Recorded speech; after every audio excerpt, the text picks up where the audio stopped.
pasabugin. Pero naniniwala ako na ano 'yan, na may something diyan sa likod niyan. Hindi 'yan kasi hindi 'yan ang kilala kong si Kuya Redzen, eh, pati si Doctor Love. Parang nag-iba talaga sila, eh.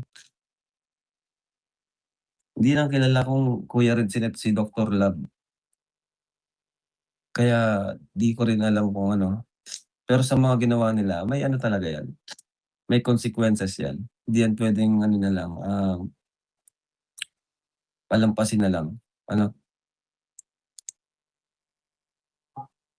Kasi kung ganiyang gawain ano na 'yan, kumbaga nag-alis na talaga sila sa Kalingap. Ginawa na nila 'yan, ibig sabihin ayaw na nila sa Kalingap. Kumbaga hindi na sila sumunod, eh, sa una pa lang hindi na sila sumunod. So ibig sabihin ready na silang umalis sa Kalingap. So ibig sabihin hindi na sila Kalingap sa ginagawa nila ngayon. Kasi hindi na po sila sumusunod, 'di ba? Sa live nga ni Doctor Love sabi niya kahit daw isang taon pa siyang ano, eh, kahit isang taon pa daw siyang suspension. Ibig sabihin, okey na sa kanya na ano siya, 'di ba at least sabi nga nila malaya na sila sa gusto nilang gawin, ayan, 'di ba? Okey na rin 'yun kung di sila susunod, eh, di malaya na sila sa gusto nilang gawin pero hindi na sila kalingap. Mga ka-Erts, heto na naman tayo sa isang napakabigat at kontrobersyal na usapin sa loob ng Kalingap community. At hindi ito basta-bastang intriga lang, ito ay may halong duda, emosyon, at tanong na hanggang ngayon ay wala pang malinaw na sagot. Base sa kumakalat na usap-usapan at mismong mga pahayag, napansin daw ni Idol Rob ang malaking pagbabago kina Doc Love at Redzane. Hindi na raw ito yung mga taong una niyang nakilala, yung may malasakit, may respeto, at may tunay na layunin sa pagtulong. Ngayon, parang may ibang direksyon, ibang galaw, at mas lalong kapansin-pansin, parang may kumokontrol. Dito na pumasok ang mas lalong mabigat na hinala. Ayon sa kutob ni Idol Rob, posible raw na may isang, makapangyarihang tao, na nasa likod ng mga kilos ni na Doc Love at Redzane. Isang tao na maaaring may impluwensya, may pera, o may kakayahang magdikta kung ano ang dapat nilang gawin. At kung totoo man ito, hindi na simpleng personal na desisyon ang nangyayari, kundi isang mas malalim na galaw na maaaring may agenda. Kaya hindi na rin nakapagtataka kung bakit umabot sa punto na sila ay natanggal sa Kalingap at nasuspine pa. Hindi biro ang ganong desisyon, lalo na kung matagal ka nang kasama sa isang grupo. Ibig sabihin, may nakita o napatunayan na hindi na pwedeng baliwalain. Pero dito lalo uminit ang sitwasyon. Dahil imbes na tumahimik, mas lalo pang lumala ang isyu ng madamay sina Edo at Viancy. Ayon sa mga lumalabas na kwento, siniraan umano sila nina Doc Love at Redzane, hindi lang simpleng batikos, kundi pati pagkatao ni Viancy ay nadamay. At alam naman natin, kapag ang isang tao ay napasok sa ganitong klaseng intriga, lalo na sa social media, mabilis itong kakagat sa mga bashers. At yun nga ang nangyari. Mas lalong kinawawa si Viancy sa mata ng publiko. Dumami ang negative comments, dumami ang naniniwala sa mga paratang kahit walang malinaw na ebidensya. At dito na pumasok ang mas masakit na tanong, ito ba ay kusang ginawa ni na Doc Love at Redzane? O talagang may nag-uudyok sa kanila para gawin ito? May mga nagsasabi pa nga na parang, binabayaran, sila para gawin ang mga ganitong galaw. Hindi man ito kumpirmado, pero sa bilis ng pagbabago ng kanilang kilos, hindi maiiwasan na magduda ang mga tao.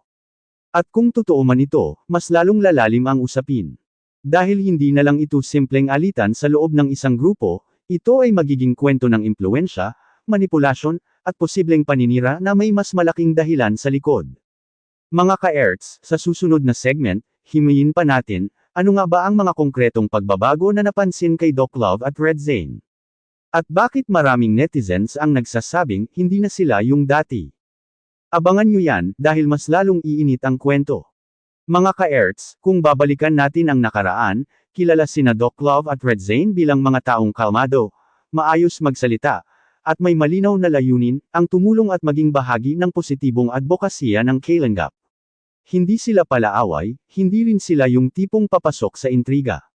Kaya naman maraming sumuporta sa kanila noon. Pero ngayon, ibang-iba na ang napapansin ng marami. Una, nagbago ang tono ng kanilang pananalita. Dati, maingat at may respeto, pero ngayon, mas direkta, mas matapang, at minsan ay parang may pinatatamaan. Yung dating mahinahon, napalitan ng tila may galit o diin sa bawat sinasabi. At ito ang unang napansin ng netizens, parang may hugot na hindi maipaliwanag. Pangalawa, nag-iba ang direksyon ng kanilang content at mga pahayag. Kung dati ay nakatuon sa pagtulong at pagpapalakas ng samahan, ngayon ay tila napupunta sa mga isyu at paaring. Hindi na lang basta content, parang may gustong iparating na mas malalim, o mas seryosong mensahe laban sa ilang tao sa loob ng grupo. At pangatlo, ito ang pinaka-nakakagulat, yung pagiging agresibo nila sa mga sensitibong usapin, lalo na nung nadamay sina Edo at Viancy. Maraming netizens ang nagsabi na parang hindi na ito yung Doc Love at Red Zane na kilala nila. Kasi kung dati, iiwas sila sa gulo, ngayon parang sila pa ang nasa gitna nito.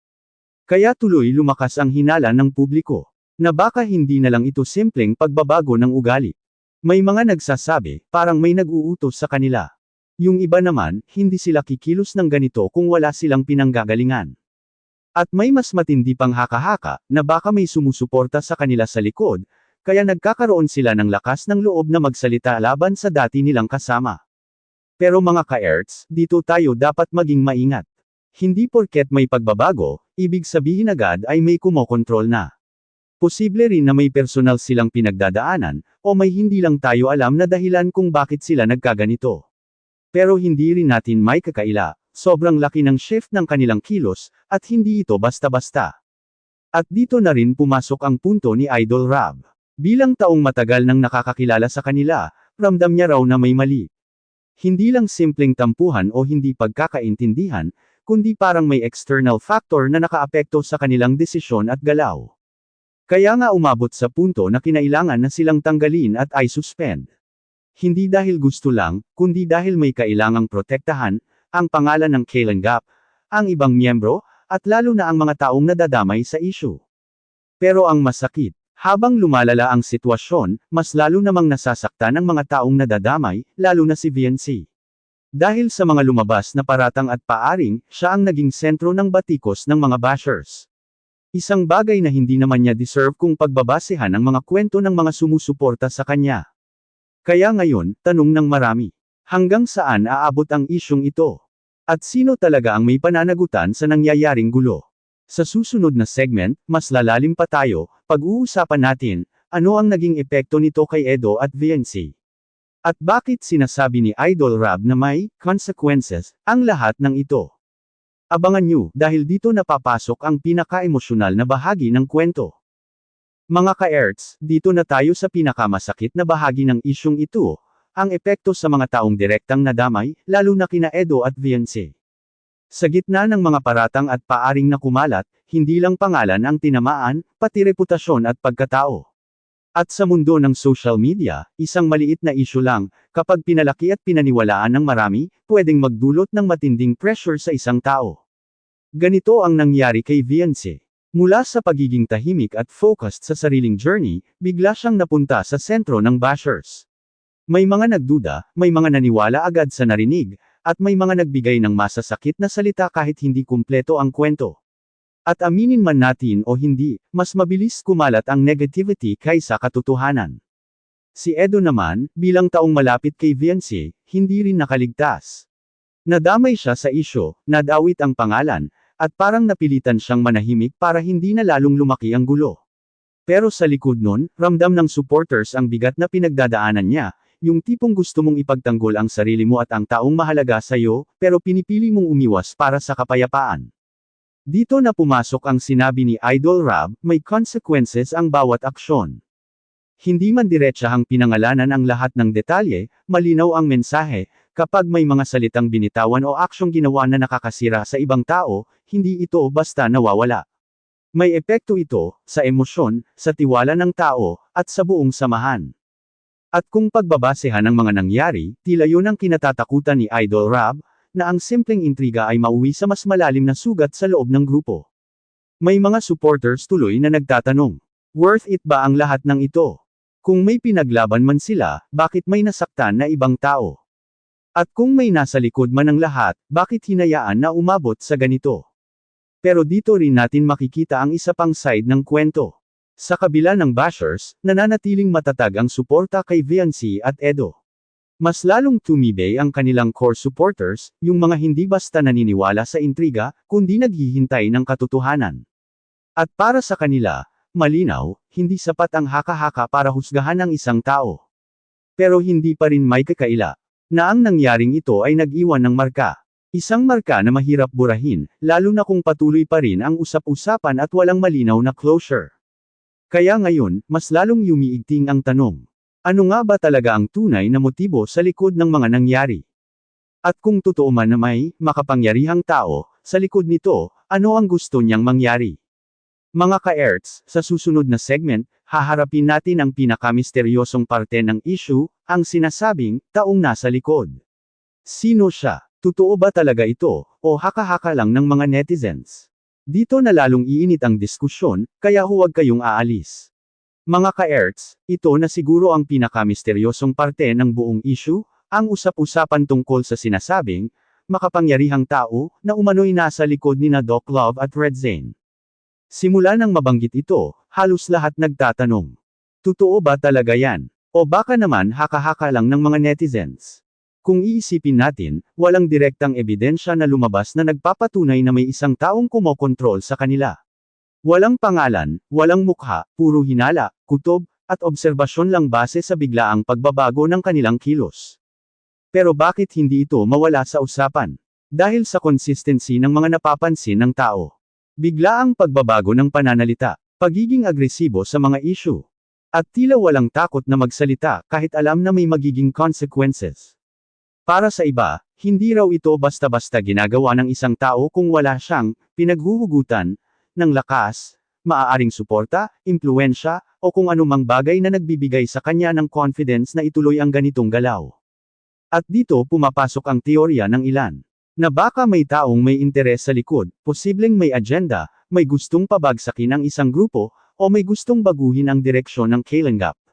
Hindi man ito kumpirmado, pero sa mundo ng social media at influence, hindi na bago ang ganitong klaseng senaryo. Pero mga ka-Erts, kailangan din nating maging balanse. Hindi lahat ng pagbabago ay dahil sa kontrol ng ibang tao.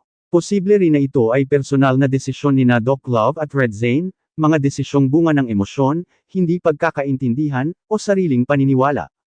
At kung ganun man, mas mabigat ang ibig sabihin nito. Dahil ibig sabihin, hindi sila pinagalaw, kundi pinili nilang gawin ang lahat ng ito. Kaya dalawang posibilidad ang umiikot ngayon. May nasa likod na nag-uudyok sa kanila. O sila mismo ang nagdesisyon na tahakin ang landas na ito. Alin man ang totoo, pareho itong may bigat.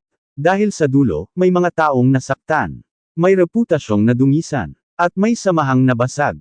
At dito rin natin makikita kung bakit naging matigas ang desisyon ni Idol Rab. Bilang leader, kailangan niyang timbangin hindi lang ang pagkakaibigan, kundi ang kapakanan ng buong grupo. Kung may nakikita siyang banta, kahit hindi pa malinaw kung saan galing, kailangan niyang umaksyon. Hindi para manakit, kundi para magprotekta. Pero habang walang malinaw na sagot kung sino o ano ang nasa likod, mananatiling bukas ang usapin. At habang bukas ito, patuloy ang haka-haka, patuloy ang duda, at patuloy ang intriga. Kaya ang tanong ngayon mga ka-Erts, may lalabas bang katotohanan sa likod ng lahat? O mananatili itong misteryo na kailanman ay hindi na mabubunyag? Sa final segment, pag-uusapan natin ang pinaka-importante, ano ang aral na dapat makuha dito? At ano ang susunod na mangyayari sa Kailangap matapos ang lahat ng ito? Huwag kayong aalis, dahil ang ending nito, siguradong may iiwan na mensahe sa bawat isa sa atin. Mga ka-Erts, matapos ang lahat ng intriga, hinala, at emosyon na bomb-alot sa isyung ito, isang bagay ang malinaw, hindi lang ito simpleng kwento ng alitan.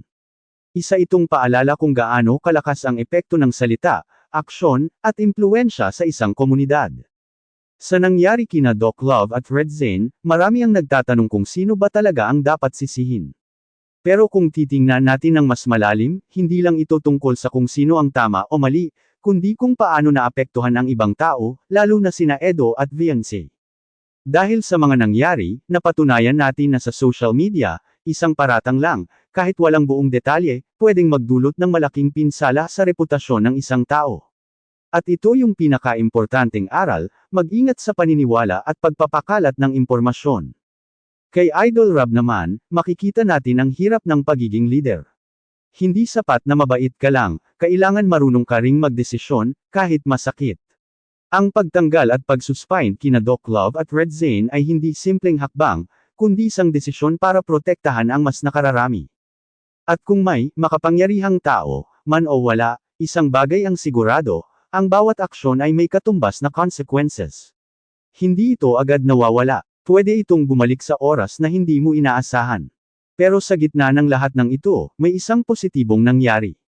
Mas lalong tumibay ang tunay na supporters. Yung mga hindi agad nagpapadala sa intriga. Yung marunong maghintay ng katotohanan. At yung nananatiling loyal hindi dahil sa chismis, kundi dahil sa paniniwala nila sa tao.